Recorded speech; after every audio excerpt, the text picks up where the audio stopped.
ছিল মিমির বার্থডে, তো আমরা রেডি হয়ে বেরিয়ে পড়েছিলাম মন্দিরে যাওয়ার উদ্দেশ্যে। তো বলেছিলাম যে দিদিভাই বাড়ি আসতে একটা ট্রেন লাইন পড়ে, তো সিগন্যাল না পাওয়ার জন্য ট্রেন দাঁড়িয়েছিল মাঝখানে। ওইখানটায় অনেকক্ষণ দাঁড়াবার পর ফাইনালি ট্রেনটা সিগন্যাল পেলো, তো ছাড়লো। তারপরে আমরা চলে গিয়েছিলাম মন্দিরের উদ্দেশ্যে। তো এখানটায় রামনগর বাজারে চলে এসেছিলাম।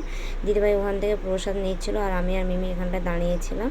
তারপরে প্রসাদ নিয়ে আমরা মন্দিরে চলে আসলাম। পৌঁছে করে আমরা ওইখানটায় জুতো খুলে পা হাত ধুয়ে আমরা মন্দিরের ভেতরে ঢুকলাম। ঢোকার আগে দেখলাম বামন ঠাকুর এইখানটায় শিব মন্দির আছে সাইডে, ওই শিব মন্দিরে পুজো করছিলেন। তো এইখানটায় মন্দিরে ঢোকার পর একজন মহিলা ছিল, ওনাকে জিজ্ঞাসা করা হলো যে বামন ঠাকুর কোথায়। তো উনিও বললেন যে ওইখানটায় শিব মন্দিরে পুজো করছেন, তো ওইখানটায় পুজো শেষ হলে এইখানটায় পুজো দিতে আসবে। আর এইখানে 3 মায়ের মূর্তি আছে। একদিকে আছে বিপত্তারিণীর মা, একদিকে আছে জগদ্ধাত্রী মা, মাঝখানে আছেন কালী মা এবং বাইরে আছে বাবা মহাদেবের মন্দির।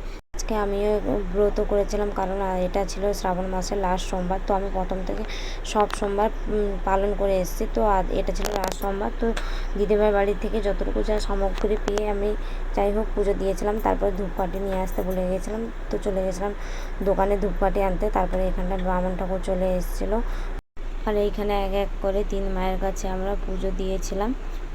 আর মন্দিরটা ছিল খুবই সুন্দর এবং ঠাকুরের যে মূর্তিগুলো ছিল সেগুলোও খুবই সুন্দর ছিল, তাই আমি একটু ভিডিও করে নিয়েছিলাম।